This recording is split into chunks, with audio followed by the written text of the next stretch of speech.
el protagonista de nuestro programa de hoy. No hay otro pensador como él. Muy pocos se atreven a ir tan lejos con el pensamiento y la obra. Pocos se han salido tanto por la tangente. Casi ninguno ha probado en su propia piel y en su propio cuerpo las experiencias de las que habla. Lo dejó todo para probarlo todo, o casi todo. Y volvió de ese viaje y de otros muchos para instruirnos sobre las drogas y sobre su uso responsable, la imprescindible historia general de las drogas. Pero también ha escrito de religión, de sexo y hasta de metafísica. La física, la metafísica, la química, la política, todo le interesa. Ahora lleva varios años hablando de los orígenes del comunismo, que ha plasmado en los enemigos del comercio. Parece que no hay mal que resista. Mucho sueño y ayuno. Nos dicen que hagamos otras cosas y especialmente que nos miremos ciertos líquidos periódicamente, asiduamente. Pero yo no conozco mal que resista a 20 horas de sueño y un prudente ayuno. Ayuno quiero decir, por ejemplo, tomar gazpacho y ajo blanco. Vamos a tomarnos el gazpacho con él. Es Antonio Escotado, humano, demasiado humano, afortunadamente. Crudas tardes, Antonio. Crudísimas. Es usted un intelectual complejo. Le leen profesores de universidad, jóvenes fiesteros, estudiantes de filosofía o punkis en los parques. ¿Orgulloso o sorprendido?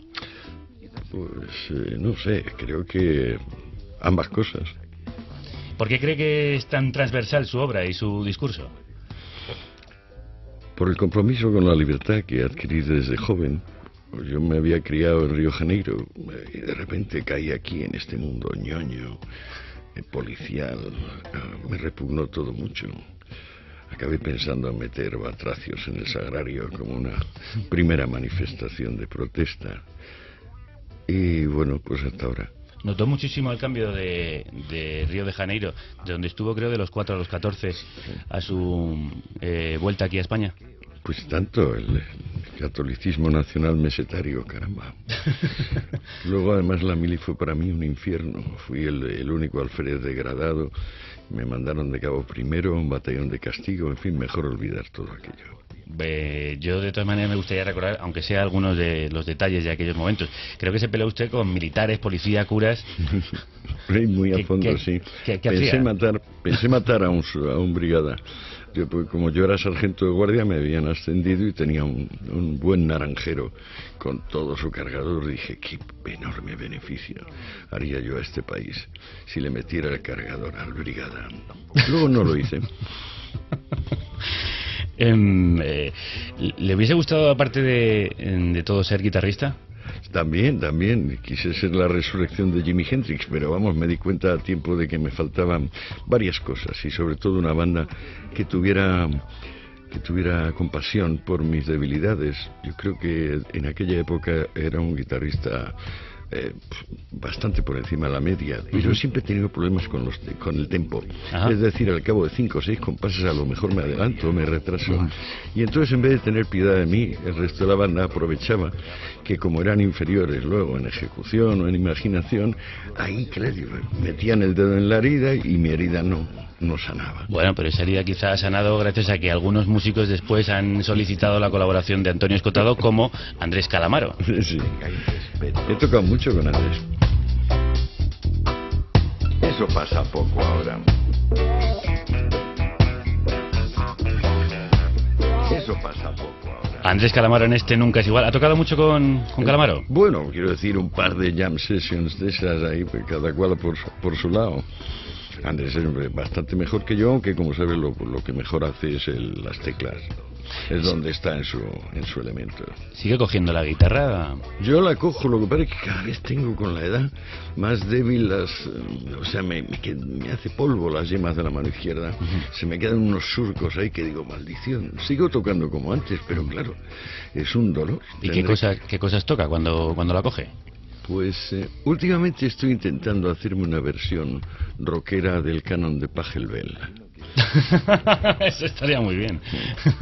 ¿Por qué? ¿Tiene debilidad por el barroco y por esa época musical?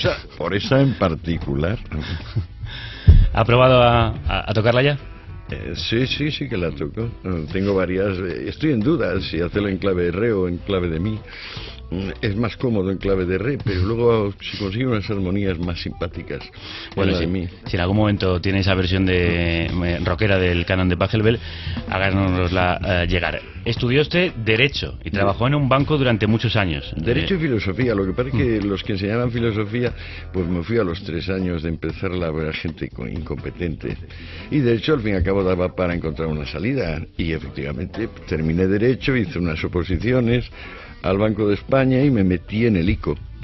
Usted era mucho de estudiar, ¿no? Creo que su padre se admiraba de la capacidad que tenía de ingerir documentación, de ingerir libros, literatura, filosofía. Sí, cuando llegué a España, al poco de llegar a España, publicó Azcona su repelente Niño Vicente. Y ahí me quedé absolutamente identificado y dije, caramba. Usted era ese repelente Niño Vicente. ¿Por qué le gustaba tanto leer y estudiar? Pues porque era la forma de más directa que yo encontré de asombrar a mis padres, que como soy hijo único me quisieron tanto y yo tenía tanta deuda con ellos, había que devolvérselo. Y entonces el que mis padres empezaron a decir, uy, este se lo sabe todo, coge los libros más aburridos y se los devora. Y yo por ahí me metí. ¿Y cómo es que acabó siendo tan lector en un banco? En una oficina de créditos. Y allí tuve mi último ataque epiléptico, intentando devorar 100 palabras nuevas de alemán, en un esfuerzo de aprender a toda prisa. Se ve que no me dio la cabeza para eso y me quedé ahí tumbado. El último ataque fue el cuarto que tuve y ya no he vuelto a tener más. Pero yo tampoco era lo que se llama gran mal epiléptico. O sea, no acababa de pegar esas pataletas, arrancarme la lengua a mordiscos o hacerme las cosas encima, que es lo que suele pasar en los ataques de gran mal. ¿Y cómo dejó el gran mal de los bancos? Pues porque quería aventurarme. Entonces, yo vendría a ganar en tepitos y flautas, tenía 2 o 3 empleos más, unos 10.000 euros actuales. Pero mi mujer era como yo y le dije, mira, tenemos que vivir aventuras. En el fondo no sabemos nada. ¿Qué te parece si pido excedencia en todo y nos vamos para Ibiza? Y así nos fuimos. Y allá que se fuera. Desde Amnesia Ibiza. It's so lovely when it's sunny.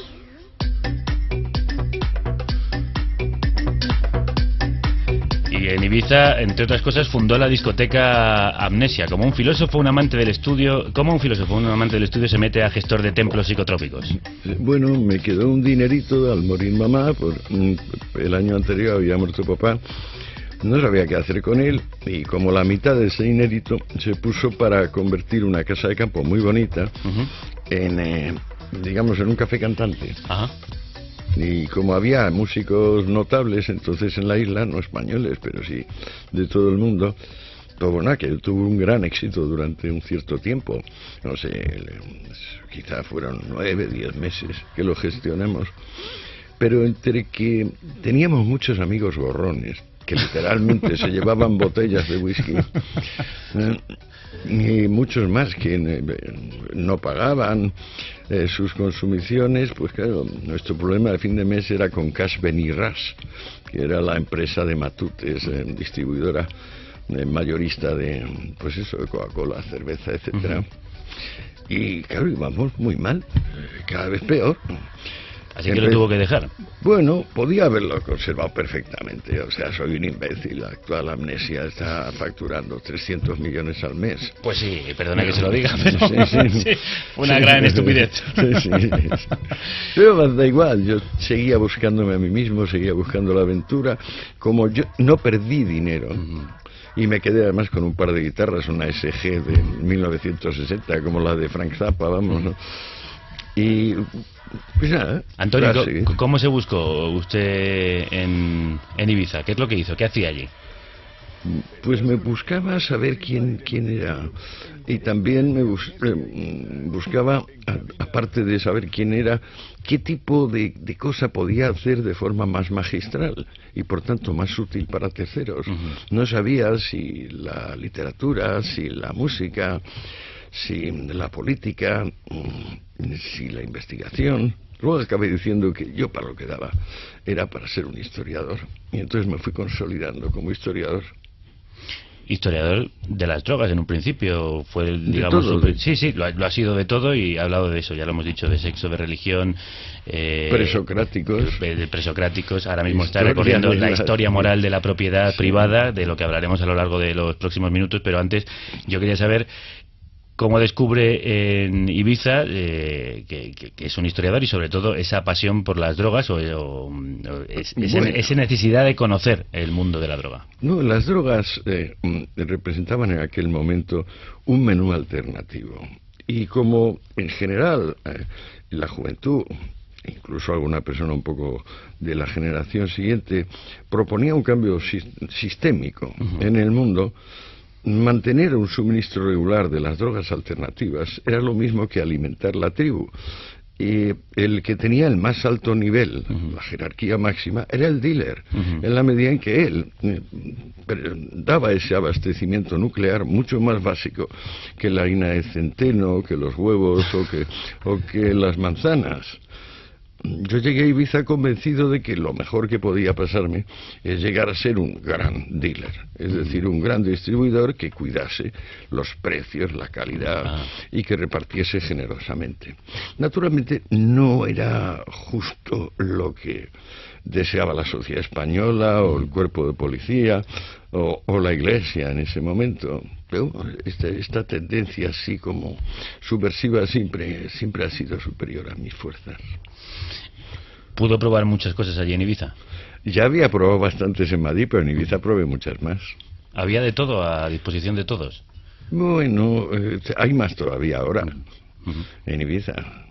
Y como se ha convertido en el núcleo mundial de la superpasta, pues claro, hay de todo.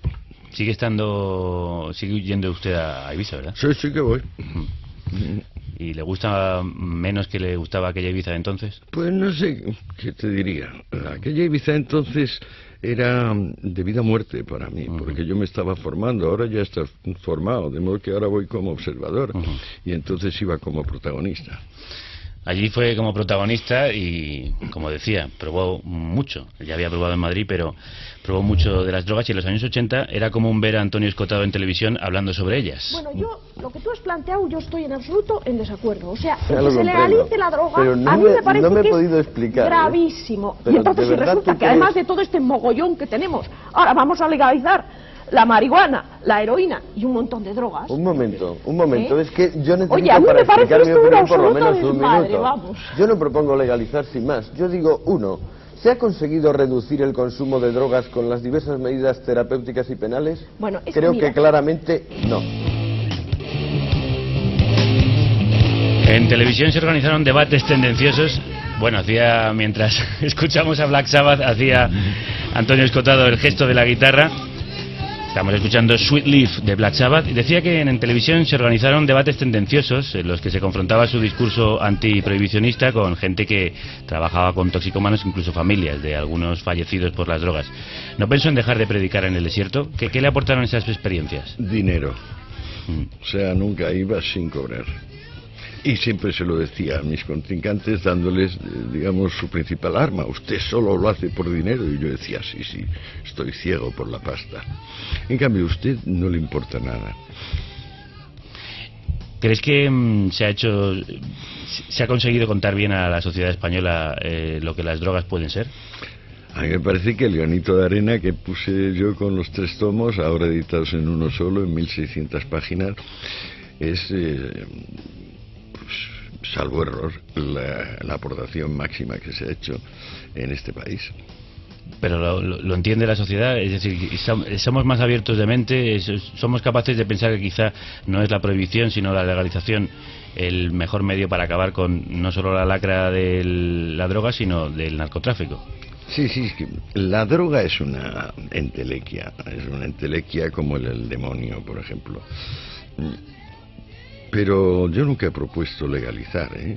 Yo siempre he propuesto recordar que la prohibición fue un experimento. Como el experimento ha producido resultados distintos de los previstos, hay que derogar el experimento, pero no legalizar las drogas. O sea, hay que tener la misma relación con las drogas que tenían antes del experimento prohibicionista, que unas estaban en la farmacia, otras en el herbolario, y otras, pues yo qué sé, se las inventaba cada cual o las manufacturaba a su gusto, pasando por controles de calidad, por supuesto. Eso es lo que dije, pero lo de las drogas es un rollo. Quiero decir, ya hice mi trabajo, hice más trabajo que todos los españoles juntos en esa materia, de modo que creo que tengo derecho a que no, a que sea agua pasada. Bueno, agua pasada, comentaremos más adelante algo más sobre el tema, simplemente que ha dejado caer que tuvo muchos problemas con la iglesia, con los policías, ¿y qué le pasó? Y con los mafiosos, es una larga historia. No nos daría para la entrevista. Bueno, pero creo que ha estado en la cárcel porque le tendió una trampa a la policía. Bueno, eso sería también una manera de esquematizarlo, quizás demasiado grande.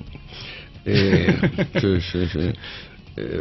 Yo me peleé con un par de mafias que intentaban surgir allí en contra de la nuestra, que era la Fraternidad del Amor Eterno, es decir, la mafia hippie, que también se llamaba, así la llamaba la DEA, y me peleé naturalmente con un corrupto teniente de la Guardia Civil, de los rarísimos mandos de la Guardia Civil corruptos, quizá el único en 50 años, y con corruptos, eso es mucho más habitual, mandos de la Policía Municipal y Nacional. Y claro, cuando te peleas con adversarios tan fuertes, lo normal es que te suelten una buena. A mí no me cayó más que un año, pero fueron unas vacaciones pagadas, a pesar de ser humildes, donde aproveché para redactar la historia general de las drogas. ¿Ahí empezó la cárcel? Claro, yo pedí una celda de castigo, incomunicación, no me daba nadie la lata, y era pam, me hacía mis lecciones, me hacía mi redacción, fui muy dichoso. Pues ahora lo sigo siendo, ¿eh? Sí, ¿no? ¿Sigue siendo hippie?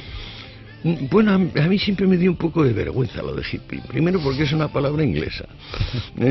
Y segundo porque los ingleses, por ejemplo, tú le dices a Bob Dylan o a Mick Jagger, ¿es usted hippie? Y te dirán, no, yo soy un freak. Es decir, yo soy un engendro de la naturaleza. Los hippies son adocenados, van por ahí con macrobiótico, meditación trascendental. ¿A usted eso no le interesa? No. Le interesa más la historia y la filosofía, de la que vamos a hablar en los siguientes minutos con Escota, como le llaman sus amigos, con Antonio Escotado. No, el término es policial. ¿Ah, sí? Eso así está en las actas del juicio. O sea, ese es el nombre técnico que me da la pasma. Bueno, pues aquí estamos. Criminal frío y calculador.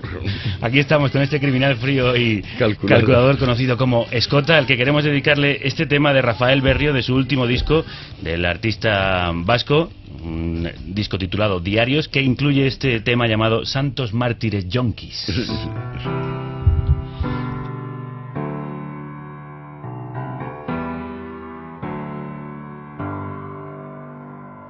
Santos mártires yonkis del jaco de los años buenos, de los años sin misericordias, en los albores de los tiempos. Santos mártires yonkis, por sus perdidos paraísos, por el rigor de sus infiernos, por su estancia terrenal, bajo el signo de los sueños. Santos mártires yonkis, por sus círculos viciosos, por sus rutinas de hierro, por la lucha desigual de sí con sus adentros. Santos mártires yonkis, y por el ansia de sus manos, por el frío de sus huesos, por las pruebas de dolor que padecieron en silencio. Santos mártires yonkis,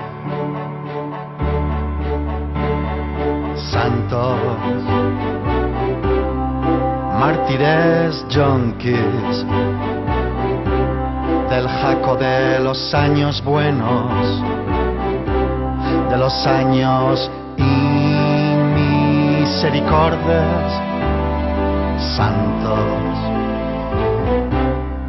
mártires, junkies. Otro de esos grandes poemas musicados que nos regala de cuando en cuando Rafael Berrio en estas colecciones minimales de pequeñas joyas poéticas, como este Santos Mártires Yonkis, incluido en Diarios. ¿Qué le ha parecido, Antonio? Pues bien, es todo. Me ha gustado la música y la interpretación. El fondo del asunto, claro, que los yonkis sean mártires, bueno, eso por supuesto no puedo estar de acuerdo. Yo siempre les he llamado farsantes. El yonki es un farsante, empieza con Burroughs y con Billie Holiday y Charlie Parker, y son todos una pandilla de farsantes que van por ahí diciendo esto es tan bueno que no lo pruebes.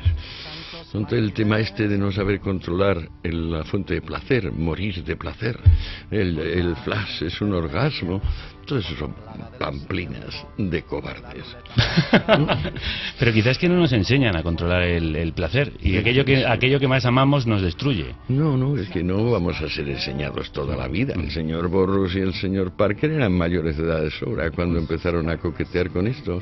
Yo solo les recuerdo que, por ejemplo, Wagner, Goya, Goethe, Bismarck se inyectaban heroína, se inyectaban morfina, o tomaban láudano, que es lo mismo pero más fuerte y más eufórico, pero no para declararse piltrafas, sino para trabajar mejor. Y efectivamente, fíjate la obra que ha dejado Goya o Wagner, o el trabajo político que hizo Bismarck. ¿A usted la droga le ha ayudado a trabajar? Fundamentalmente, el 95% de mi uso farmacológico es para sostener el trabajo y un nivel de atención decente. ¿Y nunca ha sido yonki? Nunca. Ser yonki no quiere decir no hacer un uso regular de sustancias. Ya. Yo soy yonki de tabaco en la medida en que llevo 60 años fumando 3 paquetes diarios, y también tomo opiáceos regularmente. Pero no soy yonki en el sentido de que no voy engañando a los demás, no voy perdiendo la voluntad, me busco mis propios suministros. Es decir, eso no ocupa la vida ajena. Bueno, pues hablemos ya, como decía, de la nueva obra que presenta el segundo volumen de Los enemigos del comercio, que presenta Escota aquí en... Carne Cruda 20.es. Un programa de radio que es más que un programa de radio. ¡Escribe, coño! En la barra del navegador. Carne Cruda 20.es. ¿Más? En la cadena SER.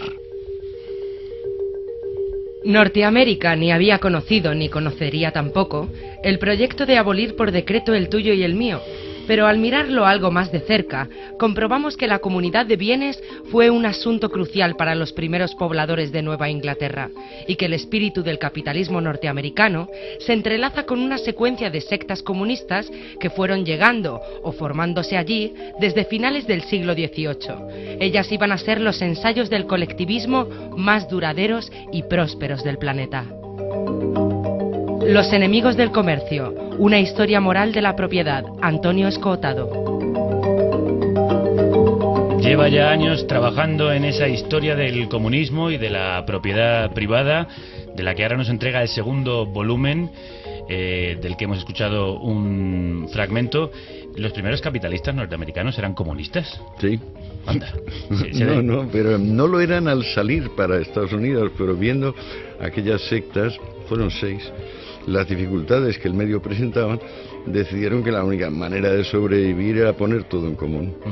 Y lo hicieron, y se mantuvieron. Y de esas sectas parten algunas de las más importantes multinacionales del mundo hoy. Es francamente gracioso, porque en el mismo territorio donde, por ejemplo, los rapitas, que se hicieron comunistas allí, crearon la ciudad Armonía. En ese mismo territorio vino el comunista inglés y sindicalista y filántropo Robert Owen, el famoso Owen, y fundó su nueva Armonía. La de George Rapp y los rapitas llevaba 20 años pues manteniéndose perfectamente, incluso subvencionando el primer tramo de ferrocarril que se hizo en Norteamérica. Cuando llegó Owen con sus 2000 y pico colonos, les regaló la mejor maquinaria agrícola e industrial que había en el momento. ¿Cuál fue el resultado? Que como en vez de ser comunistas instrumentalmente eran comunistas digamos, sustancialmente, sucumbieron a las rencillas, a la desidia, al trabaja tú que yo vigilo, o tú no eres nadie para mandarme. Bueno, que se arruinó Owen, que se arruinaron ellos y acabaron en desbandada. Y el pobre Rapp, que había fundado la Ciudad de Armonía, cuando fue a cobrar el segundo pago, dijo, ¿pero qué es esto? Aquí reina la desidia, el rencor, la furia. Unos quieren matar de hambre a otros, y a esto llamáis experiencia comunista. ¿Y quiere decir que esos males son inherentes al comunismo y que por eso ninguno de los sistemas comunistas ha terminado de triunfar en el planeta? La gracia de solo referido a Norteamérica es que este asunto de armonía bajo Rapp y bajo Owen, la misma ciudad, en el mismo lugar, en el mismo momento temporal, tiene 5 ejemplos más que se dan en el libro, que son convergentes. O sea, sucede prácticamente lo mismo, y por eso no podemos perder el tiempo con ellos. Pero creo que de esa inferencia no se puede generar por sí solo que el experimento comunista va a fracasar en cualquier otro tiempo y en cualquier otro lugar. Lo que pasa es que mi libro, en el cual llevo enfrascado 14 años, mi libro demuestra que también en otros lugares sucede eso. Lo importante a mi juicio, y más en la época de Internet, es que los historiadores no pueden ir con ideas preestablecidas. No pueden decir, yo más o menos voy a justificar mi patriotismo, o voy a justificar mi civilización, o yo creo que todo es cíclico, o yo creo que todo va para arriba, o yo creo que todo va para abajo. No debe llevar ninguna idea el historiador. Tiene que ser sorprendido en el acto de ir investigando. Con que haya paciencia investigadora, yo creo que no hace falta ni siquiera inspiración. O sea, la inspiración puede suplirse por el rigor. ¿Y qué sorpresa se ha encontrado en estos 14 años en los que lleva enfrascado, en los que creo que es imposible entrar en el comunismo sin llevar unos prejuicios? Claro, yo llevaba muchos prejuicios, desde ser un comunista cerrado, como fui de muy joven, hasta ir alejándome más y más. Claro, pues la respuesta es muy sencilla. No hay una sola línea de este libro que no refleje un descubrimiento. Todo lo que no es eso y fui aprendiendo, pues simplemente no está en esos 2 tochazos, en esos 2 tomazos, ni va a estar en el tercero. Al pie del monumento a Marx y Engels, que se encuentra en Berlín, alguien escribió: nosotros somos inocentes, como si lo dijeran estos 2 personajes. ¿Qué leyenda hubiese pintado usted debajo de estos 2 fundadores del comunismo, digamos, del marxismo-comunismo? Pues es una historia de amistad, quizá la más bonita desde tiempos de Epaminondas, que no me acuerdo cuál era el amigo de Epaminondas, pero Epaminondas era el equivalente de Marx y el amigo era el equivalente de Engels. Engels se portó muy muy bien con Marx, muy muy bien. ¿Y lo que crearon juntos? Bueno, lo que crearon juntos, mirado retrospectivamente, con serenidad, reconsiderándolo, es un conjunto de disparates e incoherencias. Justifique la respuesta. Disparates, pues porque se basa en falsedades directas. Por ejemplo, Marx dice que Smith, en La riqueza de las naciones, dice que jamás ha habido un sueldo que no fuera el de subsistencia. Lee mal. Smith está diciendo en esa precisa página que cita que en Inglaterra está subiendo continuamente el sueldo. En otra parte de su obra, en la locución inaugural de la Internacional, dice: Gladstone acaba de lanzar el discurso al país diciendo que lamenta mucho que el crecimiento económico de Inglaterra se limite solo a las clases pudientes. Pues da la casualidad que las actas del Congreso del Parlamento inglés y lo que ha salido en los periódicos ingleses, Gladstone no dice eso, sino lo contrario. Esto, los 2 primeros te lo doy como modelos, muestras del disparate, lo que yo llamo disparate de este señor. Incoherencia, pues la más sencilla es que en el Manifiesto Comunista empieza diciendo que la situación histórica ha llegado a dividir al mundo en 2 grandes clases antagónicas, la burguesía y el proletariado. Cuando está a punto de morirse, el día que se muere, pues puesto que lo había dejado hasta entonces, coge uno de sus cuadernos en blanco, le pone encima las clases sociales y redacta un breve texto de 16 líneas sobre las clases sociales, que por cierto luego se colaciona como capítulo 52 al final del volumen 3 del Capital. Ese es el texto que termina el Capital. ¿Qué dicen esas 16 líneas? Si el origen, ahora comillas, si el origen de las clases es sus fuentes de ingreso, tendremos que convenir que hay una miríada de clases sociales y que es imposible siquiera intentar clasificarlas. Luego ya no me acuerdo de las líneas siguientes. ¿Verdad que es bastante incoherente? Se ha empezado diciendo en el manifiesto 38 años antes que solo había dos clases opuestas, luego terminar diciendo que hay una miríada. Pero usted mismo también empezó siendo comunista y ahora no lo es en absoluto. Claro, pero es muy diferente la ascripción política de la definición conceptual. O sea, si pero a pesar de que tenga incoherencias en sus propios textos o que él mismo se contradiga, ¿eso refuta por completo el sistema que propone? ¿O? Me temo que sí. Yo pensaba que no. Yo pensaba que era un hombre inteligente, simplemente ofuscado por el odio. Ahora me temo que no, que el único con un par de dedos de frente era Engels, que él tenía una capacidad hipnagógica, es decir, como de fascinar para empezar al propio Engels. Pero esto viene de 3 años de análisis exclusivo de la obra de Marx. O sea, me la he leído y releído 17 veces para encontrar algo. ¿Y el comunismo, como ese modelo que propone un reparto igualitario de la riqueza, qué le parece? Bueno, eso como... igual que con las drogas, la gente decía, ¿y qué pasará si? Yo contesto, ¿qué pasó cuándo? Al igual que con las drogas vemos qué pasó con la heroína antes y después de la prohibición, podemos saber qué pasó con Rusia antes y después del comunismo, con Cuba antes y después del comunismo, con Albania antes y después del comunismo. Mi método, como no es moralina, es simplemente ver qué pasó. O sea, a mí lo único que me interesa como historiador es establecer qué pasó. Que ese qué pasó luego resulta que te ilumina y te dice, bueno, pasó esto por lo otro. En ese terreno mis tochos no entran. Solo entrarán al final porque haré unas conclusiones. Y espero que en 10 o 15 páginas me ventile el tema. Por un lado, todos los sistemas no están aislados, es decir, viven y se relacionan con los que están al lado. Ha habido una guerra entre dos bloques fundamental y bestial, pero no sé si los resultados que ha dado el capitalismo a usted también le satisfacen.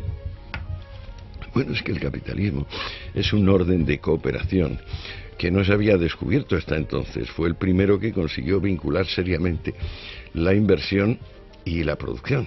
O sea, solo bajo el sistema capitalista y cuando se inventó el papel moneda, y fue bastante tarde, estamos hablando de mediados del siglo XVII, se consiguió que las personas ahorrasen y lo invirtiesen pensando que eso iba a darles dividendos. Eso transformó la sociedad civil por completo.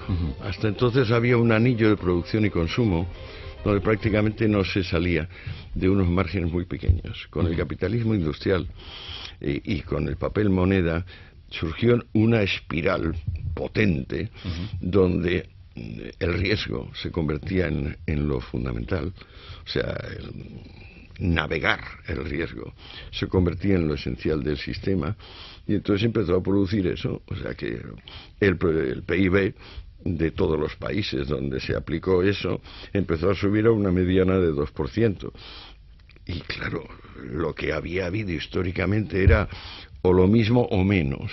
Establecer una dinámica ascendente se pagaba con la incertidumbre y con lo que conocemos como ciclos. O sea, la riqueza es la generadora y la causa de las crisis económicas. Por eso dice, no, que es que la crisis viene porque no tenemos... No, la crisis viene siempre de que tenemos demasiado.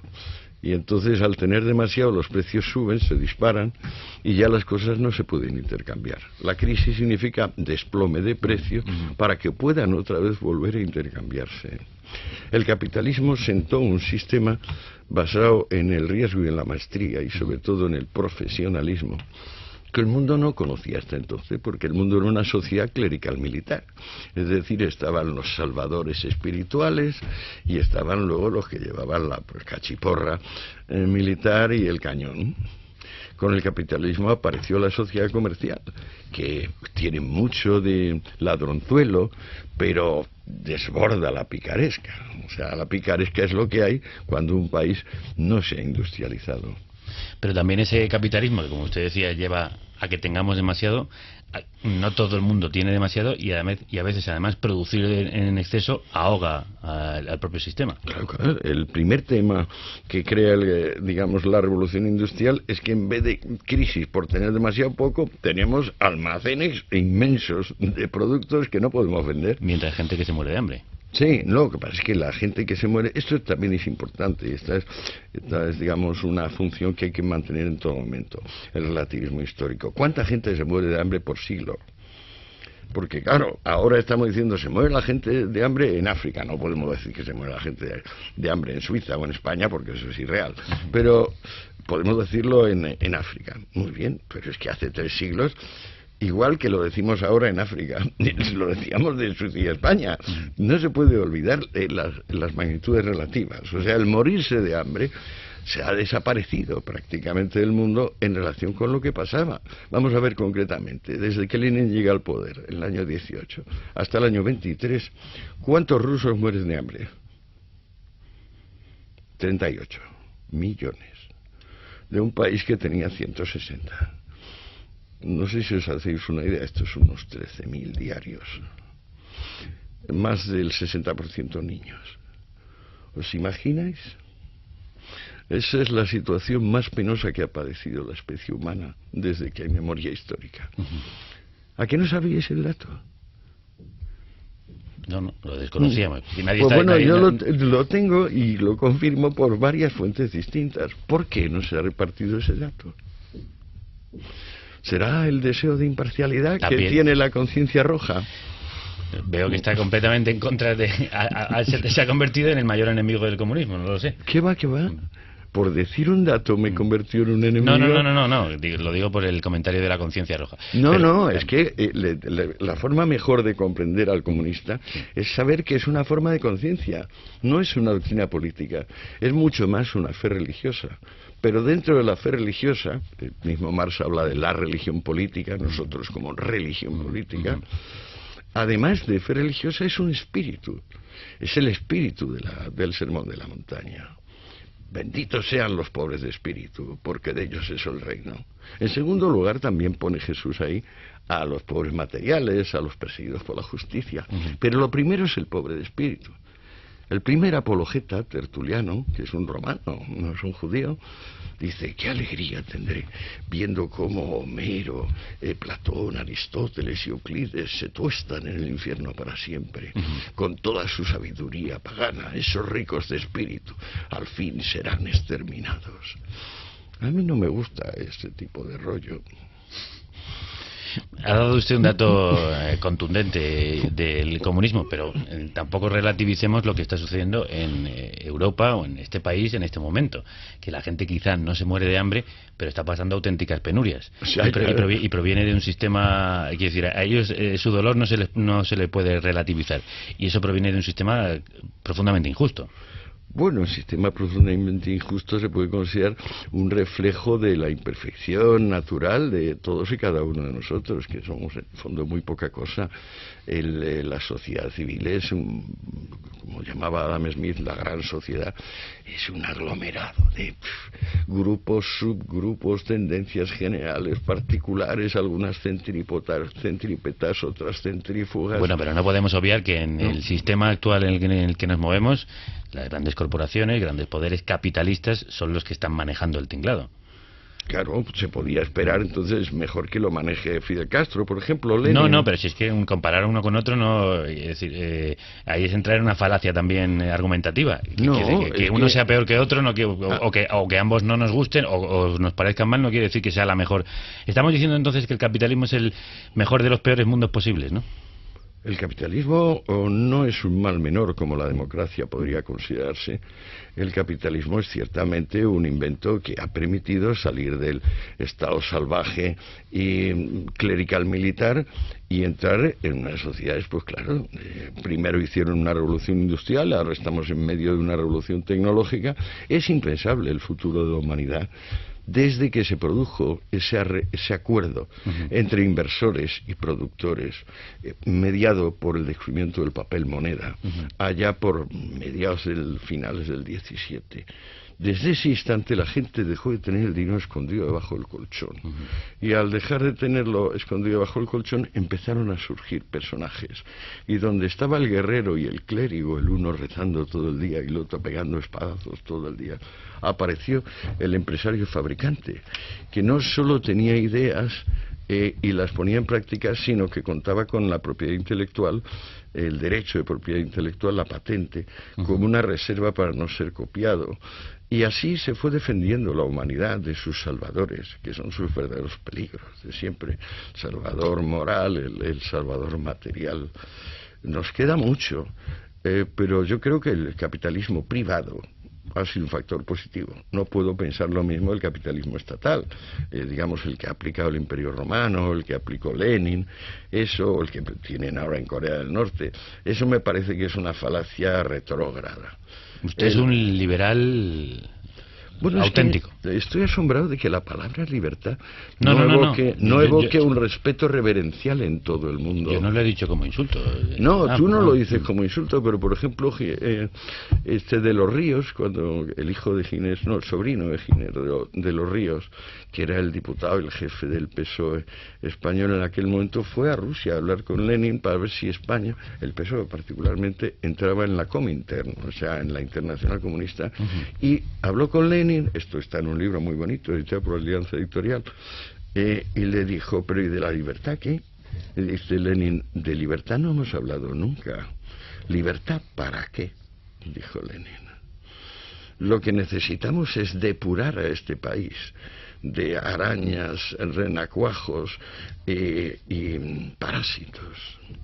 Sin embargo, claro, evidentemente, por la mejor voluntad que puso, ser él el que iba a sustituir a los millones de agentes mercantiles por una sola finalidad, lo que hizo es una pérdida brutal de información. Lo que el mercado hace es procesar mejor la información que Fidel Castro, por ejemplo.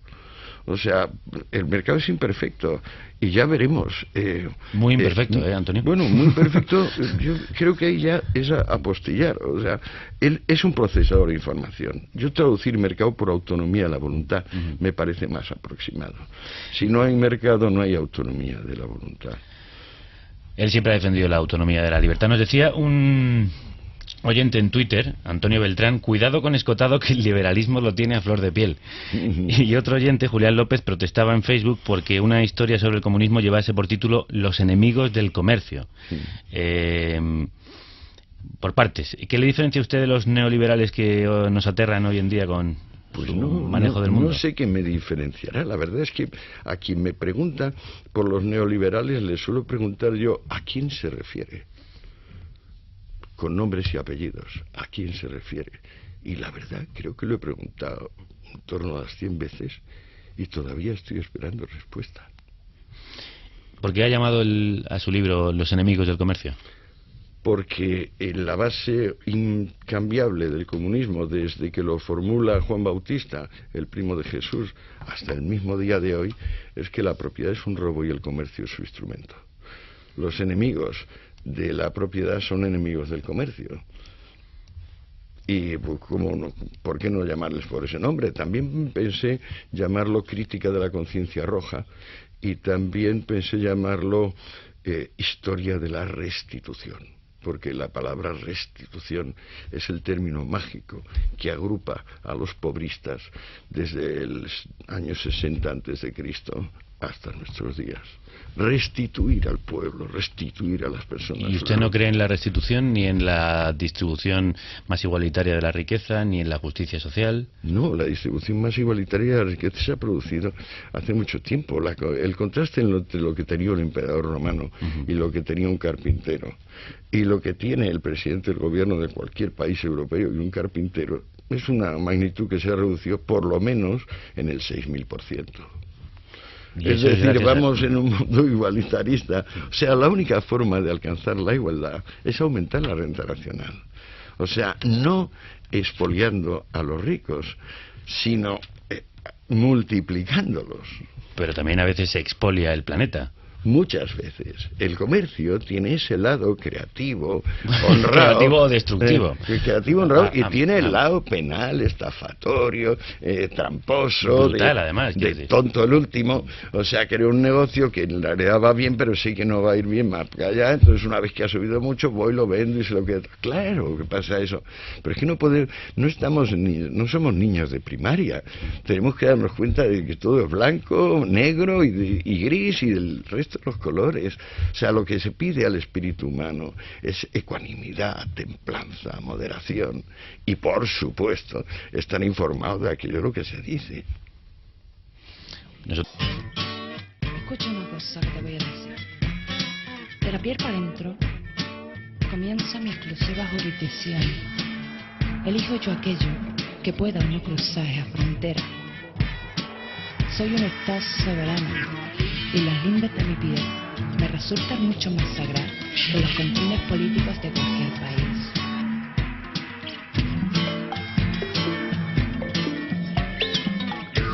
De la piel para adentro comienza mi exclusiva jurisdicción.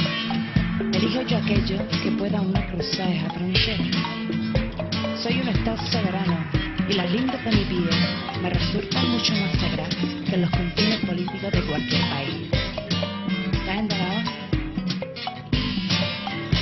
Te lo repito.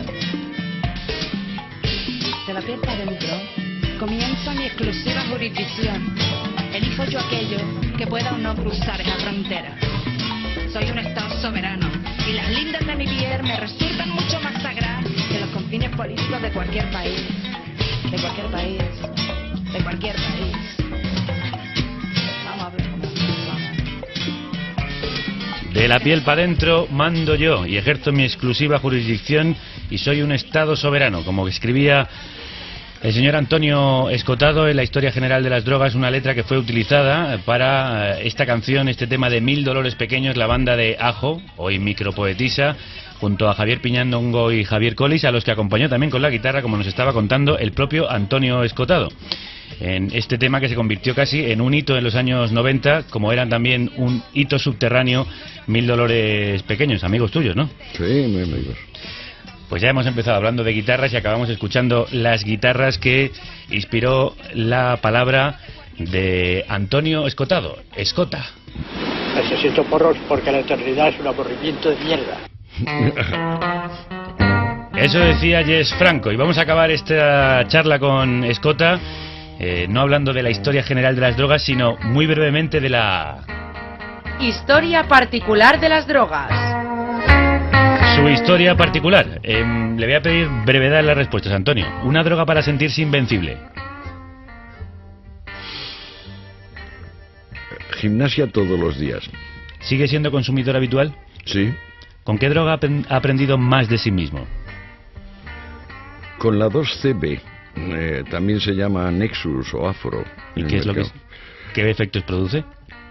Bueno, eso hay que verlo en mis libros, porque es un poco larguito de decir. Tiene un enorme poder introspectivo, dura solo 2 horas y es quizá el primer afrodisíaco genital descubierto. ¿Es la que creó el inventor del MDMA? Sí, Shulgin la inventó. Tiene además una cosa divina en sí misma que quizá explique que no se haya difundido tanto, que es que margen de dosis entre 5 miligramos a 20, excelente, todo puedes tomar, y además pequeñas, por ejemplo 2-3 miligramos, añades y se notan. A partir de 30 miligramos, mal. 40 miligramos, muy mal. Desde 50 miligramos, la experiencia de pánico mayor de tu vida.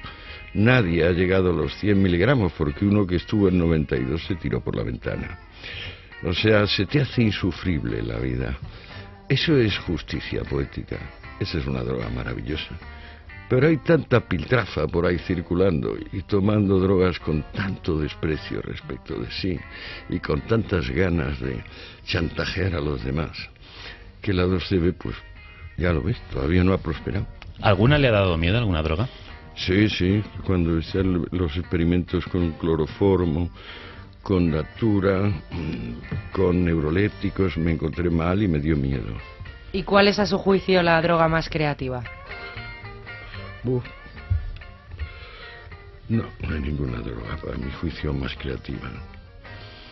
Las que más sostienen el esfuerzo intelectual son los opiáceos, tomados regularmente. ¿Qué diferencia una droga de conformidad de una revolucionaria? El estado de opinión pública. ¿Y su droga de conformidad favorita? Los opiáceos. ¿De conformidad? No, de conformidad. No, que mi droga de conformidad favorita, los maravillosas benzodiazepinas, gracias a las cuales dos terceras partes de la humanidad con más de 50 años duerme tranquilamente todas las noches. ¿Y su droga revolucionaria favorita? No creo que la haya. Me imagino que la ideología. ¿Y una droga que no le convenza? Una droga que no me convenza, el Prozac. Tarda mucho en producirse la impregnación y luego, claro, tiene demasiados efectos secundarios. O sea, no puedes tomar esto, no puedes tomar lo otro. Pues para terminar, un viaje que recuerde especialmente gracias a las drogas. Eso sí que tengo muchos. El más duro fue el segundo, con ácido, y se me apareció una pistola delante de las narices diciendo: prepárate, porque en cualquier instante, a partir de ahora, te vas a quedar sin memoria. Entonces yo le dije a aquel agujero negro: vale, intentaré pensar rápido, de manera que pueda seguir viviendo sin memoria.